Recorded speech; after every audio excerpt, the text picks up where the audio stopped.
Okay, we'll start in 300 seconds to 299, but we just need to wait until the time is there. But I'm really happy to see so many people already showing up. It's actually my first Brony convention ever. I don't know how many people have ever been to a Brony convention. Can I get some hands up? Okay, senpais, please teach me your ways. Oh man, I guess I can ask you questions first. How many here are for learning to draw better? How many are actively drawing? Nice, I love that. How many are just curious about how to become a better artist? Nice, even better. And how many here are just because their friend dragged them here? Okay, okay. Have you been here for so long? Because I saw you a few sessions before. Oh, that's cool. I saw the pony. How many of you watched the pony family feud? The feud, right? Awesome.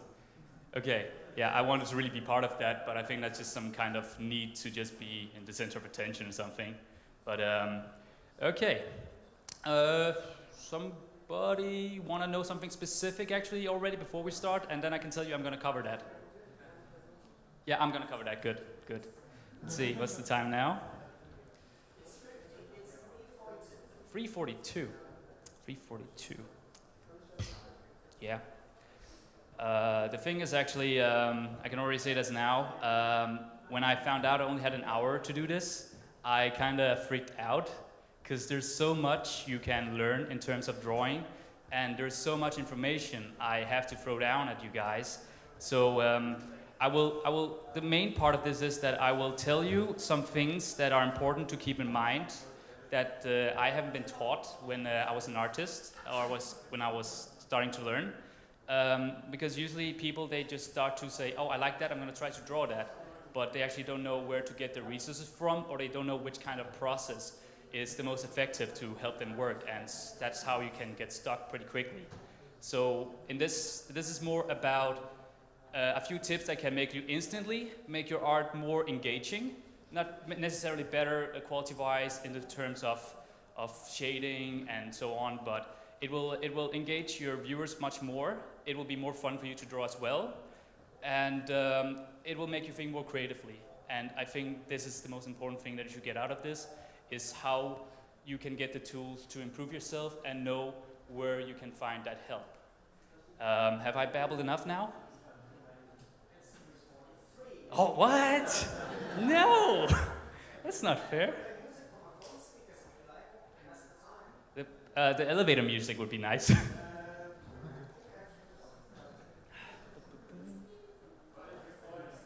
My origin story. Yeah, so 23 years ago I was born in a hospital.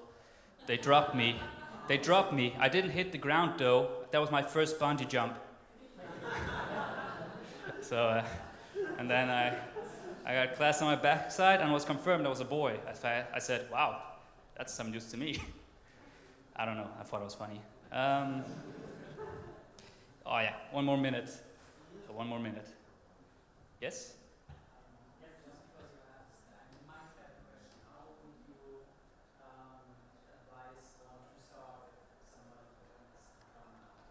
I will cover that.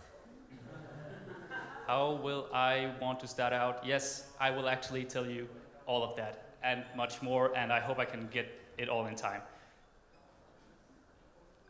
If you use an apple to feed somebody with the force, is that force feeding?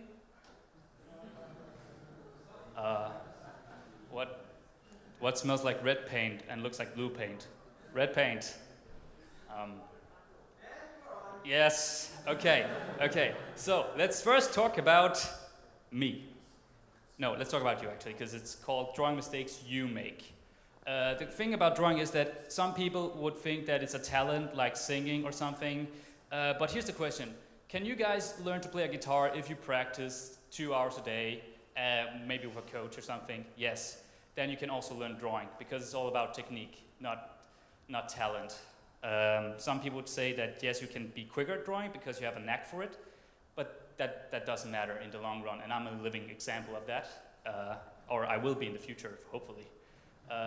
I don't know, some of you might know me from DeviantArt. I'm going to the artist name Eduardo. And I started out with drawing a Dr. Hoofs comic, and then I made a Dan vs. Bronies that has been on hiatus for a long time. But it's actually secretly in development again, and I am over here to get some point of reference to see how these conventions actually work out. Whoopsie. Other comics? I mean, I've also just been drawing a lot of new comics. I still do MLP, and I've just been doing a lot of joke comics as well on the side. You know, this is, you know, man, you should really quit smoking. It's bad for you. But dude, quitters never win. But then when I'm like, holy crap, I gotta draw this into a comic. Okay, but now let's get started. A lot of you guys want to learn how to draw this, right? And well, okay, you wanna learn from your reference, and you want to draw this, but instead you get this. And you know, it's totally cool that you use reference. That's what you're supposed to do, because you cannot draw something you don't know what it looks like. So, but the problem is, people can still not draw what they want to draw, even though they have the reference. So how do we avoid that? Well, okay, you start out with a circle, you add 2 more circles, you add some lines, and voila. No, don't do that, that's wrong. No circles, stop using circles, guys. I'm gonna tell you something, you should use boxes. Boxes are your friends. That I will show you, and I'll tell you why. I'll absolutely tell you why.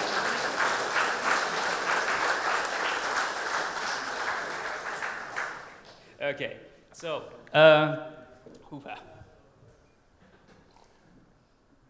one thing about me is that I get very dry when I talk a lot. My exams back in my days were terrible, but I passed, so. Okay, so I'm just gonna skip through this. We'll go right at it because I don't have the time. These are some of the drawings I've made recently. And here's the question, what makes a good picture? Some might say these look good.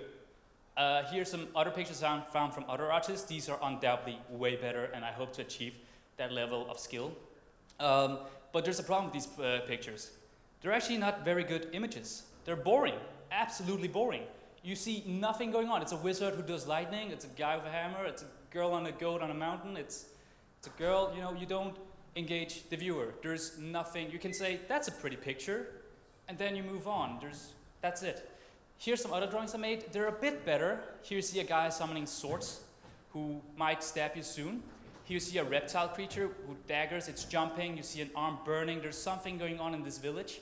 So it tells you a bit of a better story. But now let me show you an image that is way better than all of these images together. This one. It's way better. It's a guy with a flashlight, and then you see a monster in the background in a tunnel.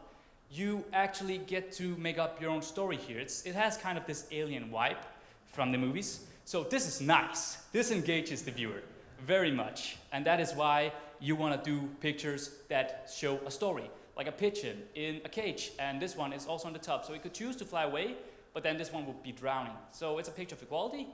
This is one I made where you just see this guy, he's falling down, he's jumping over, he's being run from arrows. There's something going on in this image as well. What it is exactly, we don't know, but it does engage the viewer to think what is going on here. Some track shirts, maybe they're running for something, but why would there be arrows? This one is also really good because you don't need to make a great story all the time. Just a little thing that interacts with a guy with his dog, just show love. This is what I want you guys to think about when you draw, because when you want to be, say, I want to be better at drawing. I want to draw the Mona Lisa. Okay, you want to draw the Mona Lisa, but is it just to get better? That's not fun. You're going to burn out in the long run. Trust me. Backgrounds, that's something, if you want to draw backgrounds, this is a background from Steam Universe, but it's not that interesting actually. They have a picture of the mom, and they have some few other stuff here. What you should do with backgrounds is also humify them. You should add maybe some pair of pink goggles, or a bike, or rollerblades. Show them what kind of people use these items, what kind of people live here. That would also make the whole picture more interesting, instead of just thinking, oh no, I have to draw a mirror just because there's probably a mirror in this. What kind of mirror is it? What kind of person would use that kind of mirror? Would it be a big mirror because they're very, very self-absorbed, or would it be a small mirror because they're very focused on maybe their eyeliners? Who knows? So yeah, I mean, you could draw a crabby picture like this and just say, well, if it's very engaging, it will still turn out great and it will interest you and the viewers. Like, imagine you have an Asian woman from Kill Bill, maybe. She gets the news that she has to kill a specific man. You see that on her laptop. And then she's crying while she has the news because she sees that we see that her husband is coming through the other door, and he has the same face as the guys he needs to kill, and she's crying with a gun in her hand. That is a very well thought out concept, but again, I'm just trying to really knock down this. Enough about that. Now I want you guys to learn how to draw. You can already draw this actually, if you just have the right techniques. Imagine this. You remember these from old times? Yeah, yeah. This is basically how drawing should also be approached. Otherwise, if you don't have any guidelines, you would end up like this. And it's because it's so difficult to actually know what the shapes are. People usually draw eyes round because they feel round, but they don't look round. We draw usually what we feel, not what we observe. Okay, if I told you guys you could draw my favorite actor of the whole wide world, just like this, with a piece of paper next to you, would you say no? Probably. If you had guidelines, if I told you that his eyes are on the other half of the paper, that his chin is on the other half of the paper, would you then be able to draw him? Maybe not still. Maybe now? Maybe now? Maybe you could draw him now perfectly. How about now? You know? It's all about that. And if you have these guidelines next to you, right here, as a piece of paper, you know that, okay, the mouth goes like this, the mouth here goes like that. I know exactly how the face should be constructed now. And you may say, but isn't that just, you know, easy tracing? Yeah, it is, but it's here to help you with how to draw. It's here to learn your mindset, not to keep drawing like this. It's a very common thing to do in portraiture as well. You see, if you should draw her, and you would draw her eyes, some might make the mistake of just drawing the eyes on the equal level, on the horizon plane, right? But since her head is bent slightly, one might actually not exaggerate it enough, and the eyes wouldn't be like this. Very dramatic music. So it's not cheating, it's something everyone does to learn the proportions, to learn how things slide. I'm gonna give you an example now, because everything is about measurements. The reason why things don't look like the way you think they're supposed to do is because they don't have the right proportions. The way we recognize faces is by they all have different proportions. Our noses are different, or the length of our faces are different, our eyes have different shapes, but they also, it's all about that. If I drew one of your faces and had the proportions right, it would already look really close to what you would imagine that person looks like. Okay, let's all draw Twilight Sparkle together. How about that? So, how do you approach this to learn to draw anything at all? First of all, you wanna find the middle. The middle you can always find in a picture by drawing an X. And then you can always do the horizon and plane lengths, and then you add on the other paper. Now, what I want you to do is find a reference point. Let's say the height of her head. Let's say that we take that height of her head as well, and then we plane it over here. And this is, again, you cannot fully always trust circles because her head is not an actual circle. And then you transfer that here. How do you do that? Okay, you take your pencil, right? And then you put your thumb up here. So you take the top of your pencil and the top of your thumb, you move it over there, voila! And now I want you guys to see something mind-blowing. At least that blew my mind when I started measuring. Okay, so now I take that same length, I move my pencil down again where I stopped measuring, and I put it down here, and then what? I use the same length. Her body is the same length as her head? That I never actually observed that until I started measuring.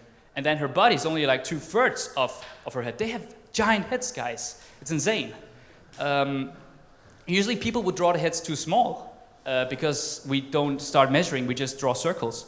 And then you would maybe look at the tails. Look, here it starts curving, and then it starts stopping, and then it curves, and then it stops here, and then it stops there, and here. So now you make your dots, and then you transfer them also to your paper by measuring always with your pen.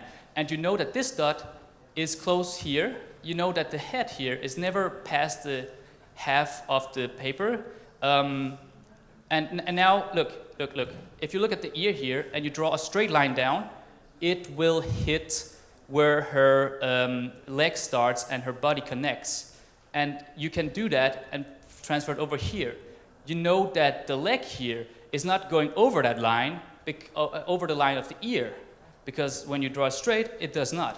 That is some crucial things that people tend to dismiss and forget because they just get lost in the moment of drawing. People forget to observe. And then you start acting out, draw the lines around. You know that the hair never goes past the halfway middle. you know that the hair here is almost close to the ear as well. And you just keep doing. You do not draw past the points of reference. You will not mess up easily that way. And that way you will always start to learn more about the shapes. And now, because we drew the ducks things, right? Okay, what? That's the dust I mentioned before with the kitty. The tail goes there, then it goes there, then it goes there. What? That's amazing. And then, done. No, look what I did. The mouth actually, it's around here in the middle between the eyes. I drew the mouth under the eyes. That's no, fix it. There we go, done. So, it's an interesting technique, and because this is what people do. Okay, I draw the circles. Okay, there. I did it, right? I did it.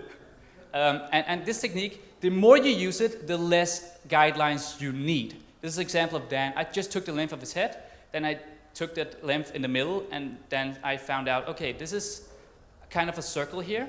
That is how long his head is if I put it on this line. And then he's like 3 heads tall. And then I just make sure that, okay, the ear here is past that line I made for the length of his height of his head. So I draw it over. Then the arms here, well, they connect to this part. The pants, they kind of go over here at the arms. And the shoes, you know, they're not the same level. It's actually, this one is a bit on top, this one is a bit down. That's also something people have problems with, placing the feet right. Whew. Okay, what's the time? Because there's a lot more. Are you guys learning something? All right. Next thing. Okay, let's say you want to draw her. Okay, I want to draw her, sure. I'm just gonna, because you should never, ever be pragmatic about it. You should not be so technical. You should just get with the flow. So just draw like you normally would. And then when you want to learn something, you start measuring her. How do I do this? There we go. So my point of reference is the edge of the paper till her elbow. And then I take that length over and over and over, and I transfer to my paper, and I see, yeah, that elbow is not touching the right place of the paper, so I move everything. I see that the arm is limited within this range here, so I will never go past that point. Next thing, I look for reference points, like her elbow. If I drew a horizontal line, it will meet this point between her shirt and her pants, yeah? So I will try to keep them in the same plane of the horizon. And then, now we will talk about the boxes. Because you see here, you measure where the lines of her body goes. Her head is not straight up, it's a bit more diagonal. The leg here is also diagonal. The arm here is actually pretty straight. Also here, it's almost straight. And now, whoops, we made them into boxes. What? So here's the cool thing. Okay, so I want you to just draw a line of action where the arms are supposed to be, and then you draw boxes. And do learn how to draw boxes. Like the front is always longer, and the sides get shorter the more they go down. That's some kind of perspective. But we can all agree on that this is really much easier for the average person to just draw, and then you can start learning how to shade that, because in the real world there is planes, there is the light hits these places that are in front of us. Could you all please turn your phones off for the duration of the panel, or at least set them on silent? It gets really annoying. Yeah, except if my mom calls, because I gotta take that. Absolutely, but I like to talk about myself. We just see that it's easy to say that, okay, this plane of the box, of course, it hits that side of the sunlight, so everything else under here will be more shaded. That's where you know how to shade. When people draw circles, they kind of guess where the shadow would stop, and that takes practice. So this is way more easy to get into. So if you can draw boxes, you can draw anything. And now let's try to draw something that is a bit more difficult, like hands. So, you want to draw a hand. The start of our hand, right, it's just a box. It's a pure box. What are our fingers made of? Okay, we also have that. But what are our fingers made of? Tinier boxes, right? And then the wrist actually goes a bit above our hand when we put it on the table, so it rises up. So now, then you draw the lines. That's where you use your references, of course, to learn where do things connect. And then you use the boxes to guide you to know where the hand gets light from and where it's in shadow. All right, now it's all handled. It's also with faces, same thing. Same thing, it's all boxes. It's all about knowing where the shadows hit and where the light does not hit. And this is some examples I also made. You can go from this. Here's the thing, you can easily learn this. You just need to practice that a little bit. And that's where the references come in. Learn about anatomy at your own pace, of course. Some people are more eager to learn. But here's also what they can help with line weight. When a box, of course, when this side is closest to you, you know that the lines here should be thicker, and then the more they reside in the background, the thinner the line go. That's way more interesting than having them all being the same size. And that actually also confuses the eye, and it helps you create depths. Okay, now let's see the time. Okay, I'm in good time, because now I'm gonna do a quick round. I'm gonna throw a lot of info on you guys, a lot of things people usually don't know. So I'm sorry if I overload you, but this will be really good info that I had to really grave through that I couldn't find usually anywhere else on the internet. Because there are some tutorials that are really easy to find, like if you want to learn perspective, you can easily learn that. But here's something, composition. You can read about composition so much, I spent a lot of time reading about the composition. Basically, people would draw their character and put them in the middle, and then there's the thing called the rule of thirds. A lot of you might be familiar with it. So you would just always put your drawings somewhere on the third of the picture. So, and there's a lot of other things you should be aware in your drawing. Don't let edges touch each other. Don't let this lemon touch this wall here. Don't let it touch this border. It just looks ugly. Don't let your drawings touch the corners of the paper. Here, it's just, if you have a tree that is right next to the edge of the house, you don't know which one is in front. You don't, if the mountains is on the same plane as the house, you don't know if the mountain is actually really far away or if it's just, you know, pasted together with the house. Don't let edges touch each other. That's just disgusting. But here's the thing. I could tell you a lot about composition, and that's a whole thing in itself. I could spend 8 hours talking about it. So I know this sounds cheap, but my best advice about learning composition is by hitting up tutorials to learn about compositions. Now that you're aware of that it matters where things are. Here, of course, are some quick pointers. Overlapping. Everything here is overlapping. You know that this one is behind that one. They're not touching edges or anything. They're just behind each other, and they're all on different planes, so you know this one resides more in the background.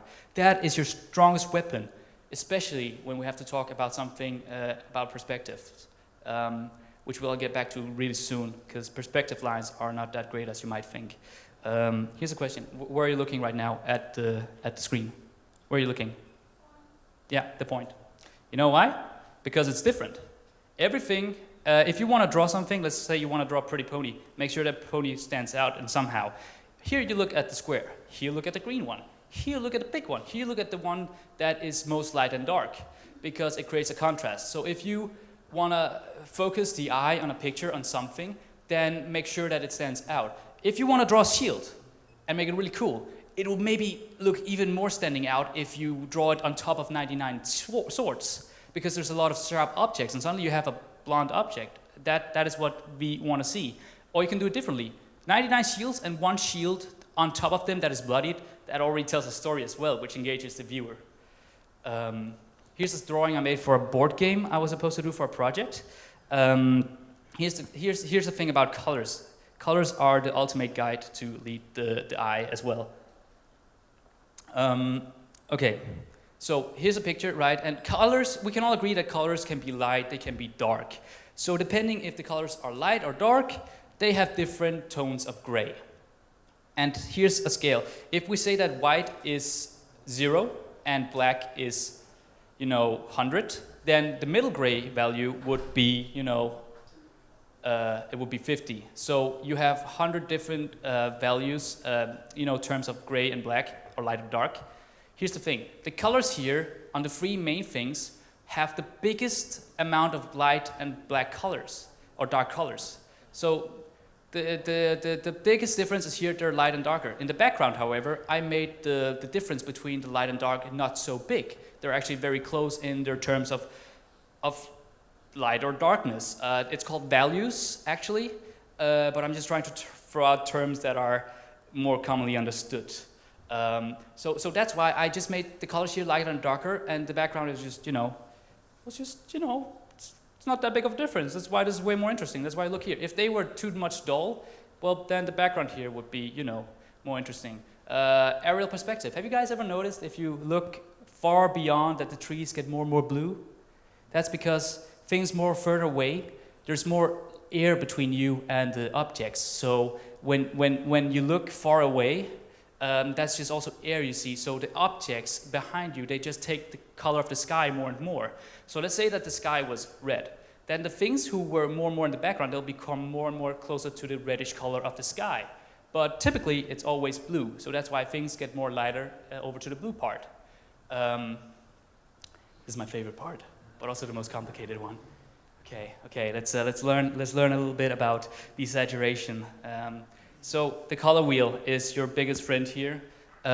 So colors have different ways of saying. If you go down here, of course, that's the darkest part. Then it becomes brighter here. Here is the gray tones. That's when you take your light or dark color and you move it over here. Then you see which white or black color there is of that color if you made it black and white. And then the more you move it over here, it becomes stronger, it becomes more saturated. So here's more desaturated, that's where they are less strong, so maybe, red would become a lightish red, pinkish. And this is where you would see a really strong red.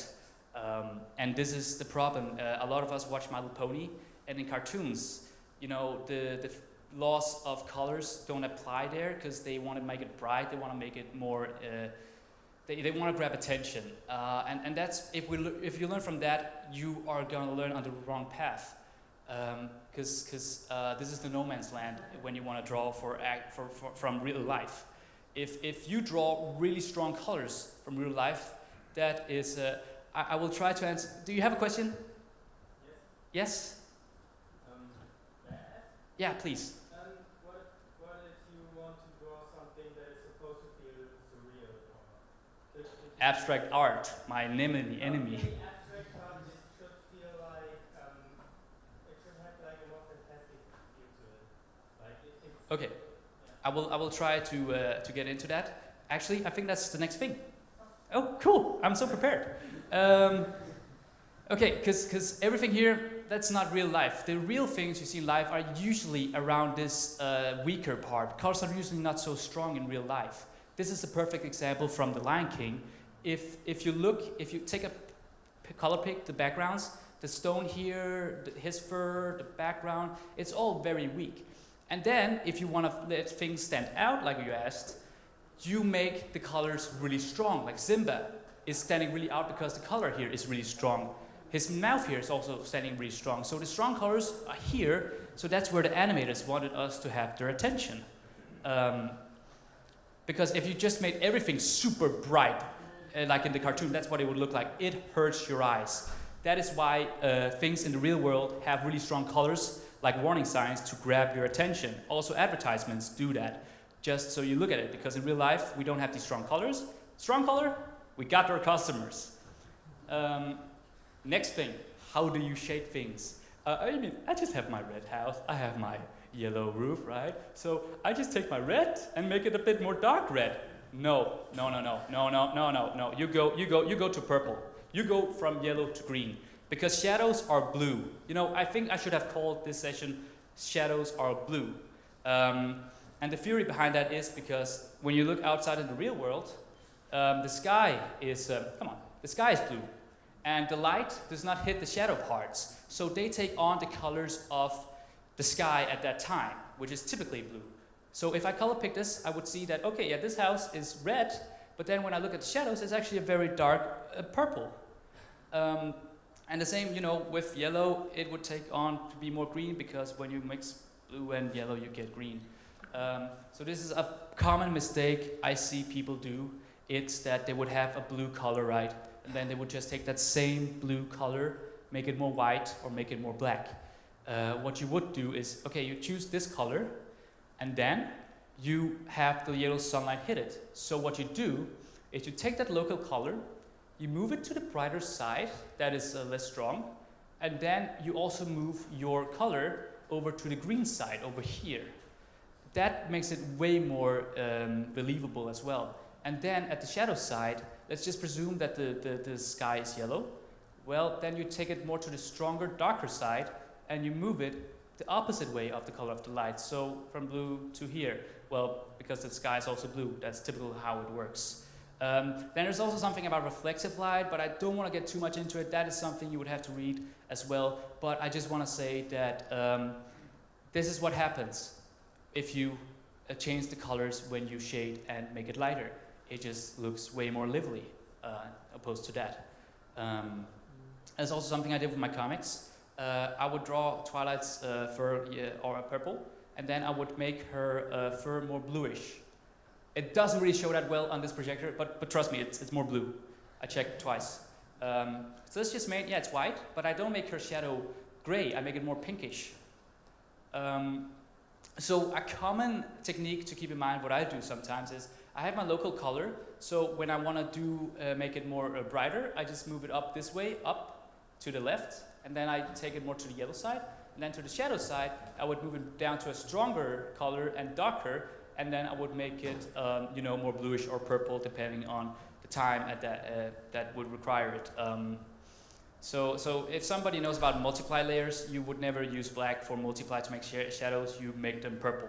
If people don't know what that is, it's fine. But yeah, another thing. There's so many things to talk about. Hang on. I am so dry like the Sahara right now. Let's see here. Okay, good. In real life, there's no green. The color of green does not exist in real life. People would draw the grass here, and they would just, you know, make it whiter and blacker like I told you. But in real life, the sun would hit the green color, and it would be more yellow. And then the shadow part would be more blue because of, again, the color of the sky. And then I would do the same thing, make it brighter over this way and make it darker over this way. Shadows are usually, they have a stronger color than the local colors. And the local color is just the color of the object. That's a new term for all of you guys. And the reason why I say no green is because when we were a huntsman, we had to stalk our prey in the forest and so on. And we would have to be very good at seeing the difference between the gray tones and find our prey. So we are very sensitive to the changes of green. So again, don't just make it, you know, white and blackish in the colors. Just make it more yellow, make it more blue. That is how it goes. And another problem is also that there will be too green still. I mean, sure, you use blue, yellow, black. You use yellow, green, and you use blue, green. But sometimes what you should do to solve that problem is to start out with some pink or brown, because that is that's the you know the sticks between everything, the trees and all that, and that's something to help you. It's very subtle. Everything drawing is also about subtlety. If you look at actual trees, you know, there's actually no green here. There might be very grayish green, yellow green, and you could see pinks, hints of pinks between them. Okay, can anybody, I gotta explain this. This is the night sky. This is trees. Trees at night are way more darker than the night sky. The night sky is usually a dark blue, and then the foliage here would actually have a color that's very close to black, but it's actually a very, very dark blue. So yeah, that's a thing to keep in mind. Because sometimes people would at night draw the colors very dark green. There's no green to get from there. There's no yellow light, there's nothing. So it's usually a dark blue that they get from the night sky. Okay, line weight. Are you guys getting tired?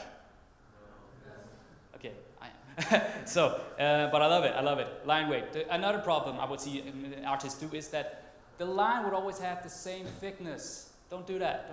So let's say that the light hits this egg, and this is the shadow part. Then I would make, could you guess? I would make the shadow part thicker, much thicker. That's a way artists do to create line weight in a drawing. When the light hits something, here's just a rule of thumb. when we drew the boxes, then you knew which side it was on the light side. So that's where you want to do the lines thinner. And then in the shadow parts, they would start to look thicker. Why exactly? I don't know why it really, why psychologically it works, but it does work to really improve the feeling of your drawing. So here's the face, right? It's all the same line weight, but then suddenly under the nose I draw it darker, under the eyes, under the lips, under the head. So that's one.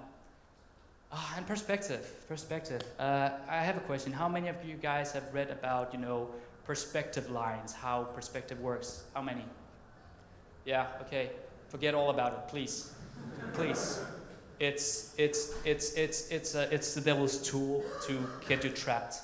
Because usually you would take a drawing, right? You would have your horizon line, preferably on the third of the paper, not in the middle, like we talked about. Then you take those slits and you see, okay, everything goes into this black hole. Let's say actually I have two now, right? Okay, this is even better because now I can draw this block. This will be a house, so it will go here. And then of course I gotta follow the lines. So all of these are perfectly over here. And then I gotta put this person here to follow the lines. And I gotta put all of these persons in this place to follow the lines. And that is just hindering.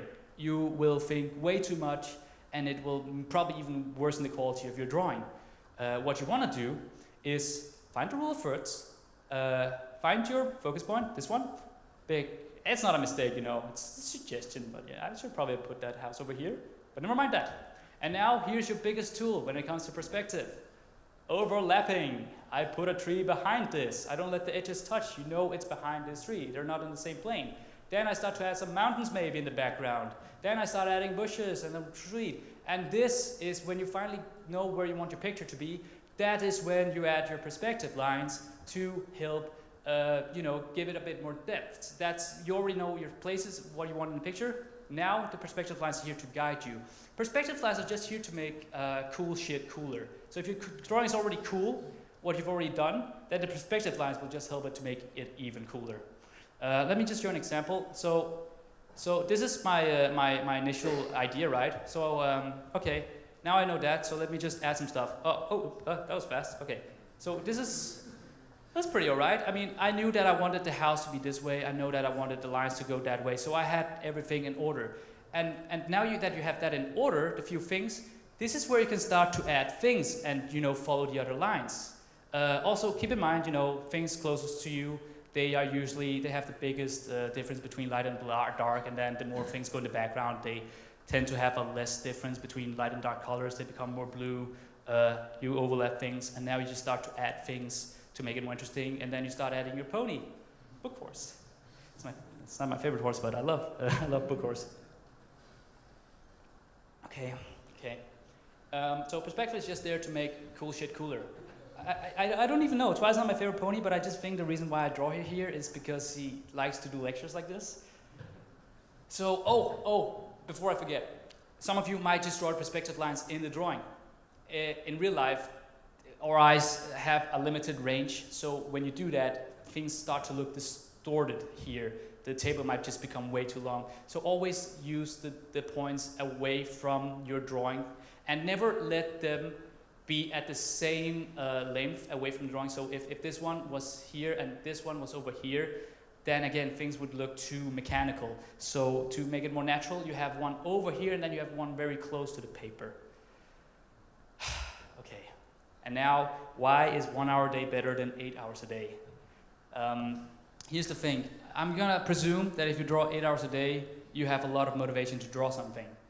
And then I'll presume that you have this kid who plays the piano 1 hour a day and gets really good at it because the parents made her do that.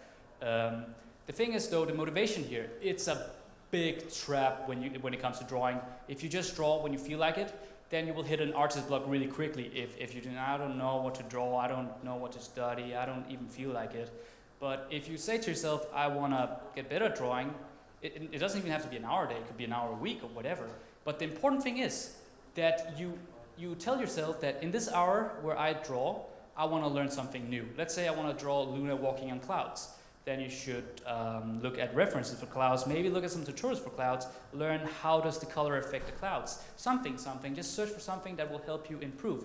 Because if you just draw 8 hours a day without learning something new, you're just not gonna do that, especially if you don't even observe.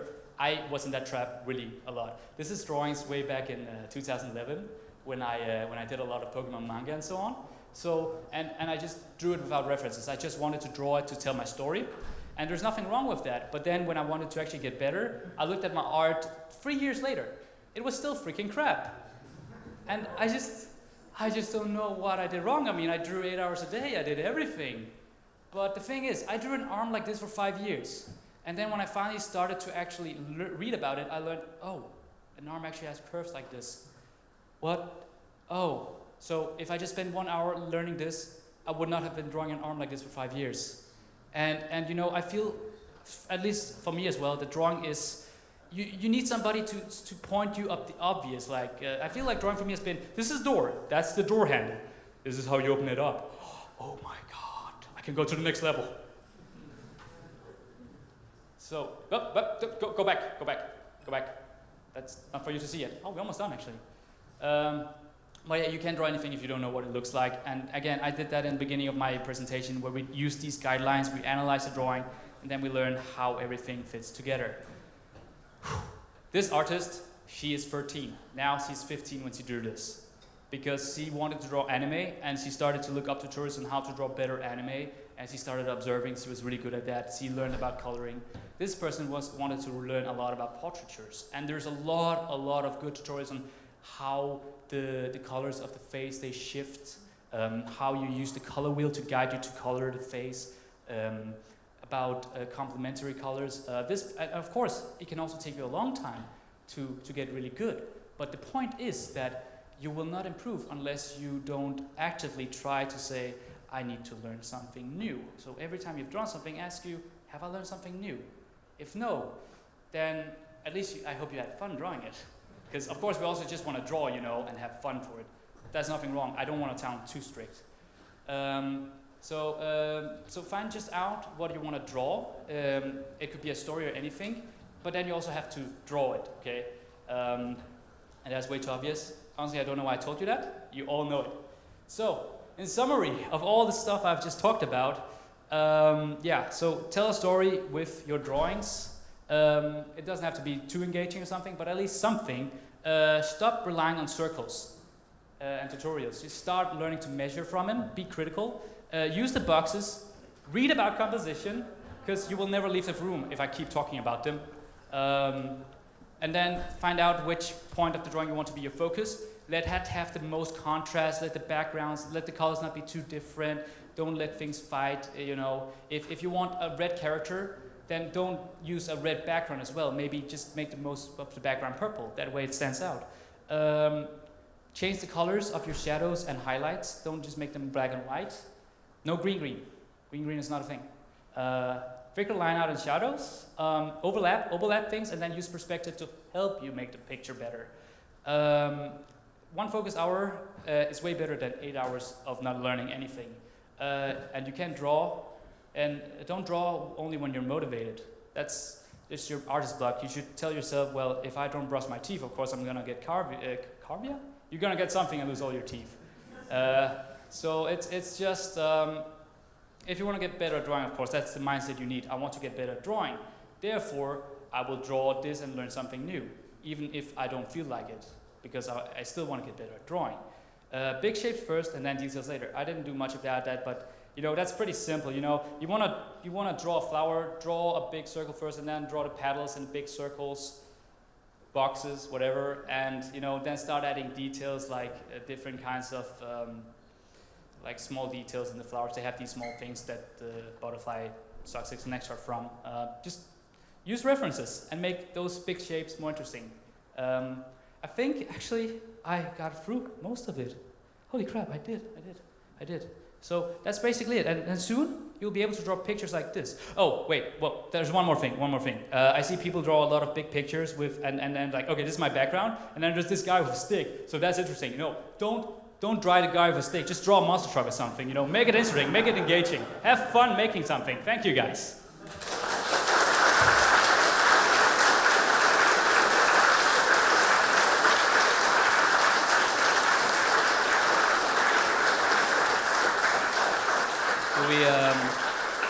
Do we have questions? Time for questions? We don't have question times. Ah, okay. Question times. I should probably set this microphone if people want to ask me something. 20 minutes? Oh, wow. Oh, I was sweating like a pig. Okay.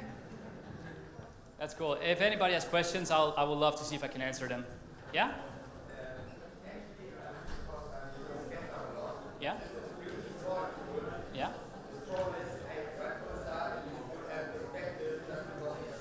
Mm-hmm. Okay. Mm-hmm. Okay, yeah, I'll tell you about that. Can I give this microphone to the audience and then I use that over there? You can, yeah.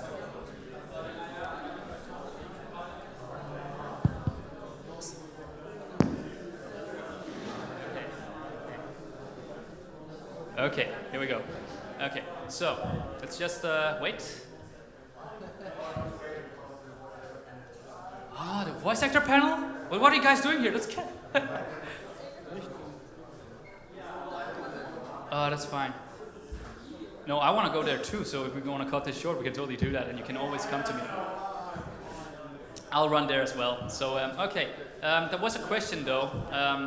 It's about, there's a program called SketchUp. It's a program that does the perspective for you. There's a program called SketchUp. Architects use it a lot. It's a program that already does all the perspective. And you know what? That's just going to make your life easier.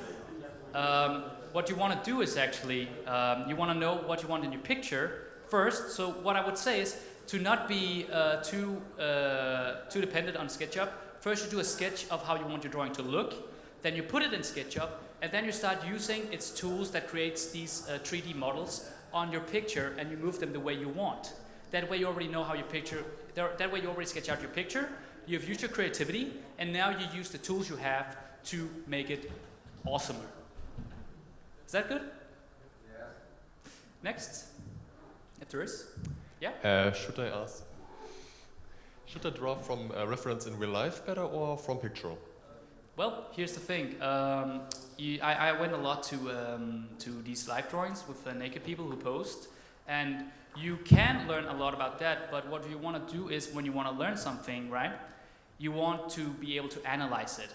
So if you draw from real life, make sure that that thing actually stands still, so you can learn from it. But if you use pictures, that is also a great way. The problem is though, if you want to learn about an arm, if you just have one picture about it, you will only learn how it looks from this side. So if you want to learn how it looks more 3D, then you should try to use maybe your own hand or somebody else, or find a lot of pictures. So if you want to draw from pictures, use a lot of different angles. That is what I would suggest. Next, yeah? You told us how to copy, also how to draw pictures one-to-one. But if I have a character in one pose, for example, Yeah. but I don't want it one-to-one, I want it in another. Yeah? How do I do that? Okay, so the thing is, that's also where you need a lot of references. Let's say you have your OC character, right? But you want him to have that special pose that Twilight Sparkle had when she freaked out in lesson 11 or something, lesson 0. So you take that pose from Twilight Sparkle, right? And you just draw that pose first, okay? You don't actually, you draw what you need from that pose. And then you remove the hair maybe and the eyeliners, and then you add the things from your own character to it.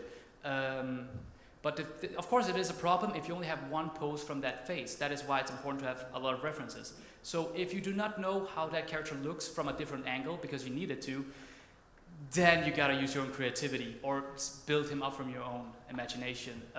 There's only so much limitation we can do as humans, sadly. How about you? I just want to ask if there are any more tutorials from you online, because to be honest, I really liked this one. It was honestly one of the best panels I've ever visited here and very informative. So I want to ask if there's, more. Yeah, here's the thing. My tutorial is based on a lot of different tutorials. I once took a course that's called How to Be a Better Artist by Robert Shang. he is the bomb. What I just told you here is just the surface of what you can learn. And here's the thing. If you ask me for a better tutorial, I'm gonna tell you there are people who do a lot of better tutorials. And I would suggest if you wanna learn about perspective, of course, there's a lot of perspective tutorials. If you wanna learn about, let's say, how architecture works, you know, how ways, you know, how bottles are, you know, look up references and maybe find some tutorials, of course, but always use different tutorials. Don't just stick with one. That way you also get a bit more critical, because some people might miss out good points that they have. So it's basically about find out what you want to draw and then Google it. And I hate answers like that. Just Google it. But it's really the best answer there is. And I also had another good point for this. I just forgot. I'll get back to you if I remember. Yeah, I remember now. You know, I just told you how you learn from measurements. Yeah, that's also a tool for yourself. Measure things, that is how you learn yourself, and then of course you supply it with references. But you also need to learn how you learn best yourself, because people learn different ways. So sometimes sit down yourself and say, okay, did this measuring technique work? Do I need to supply this with tutorials? What is the best way of me to learn? Do I need some people to actually show me how?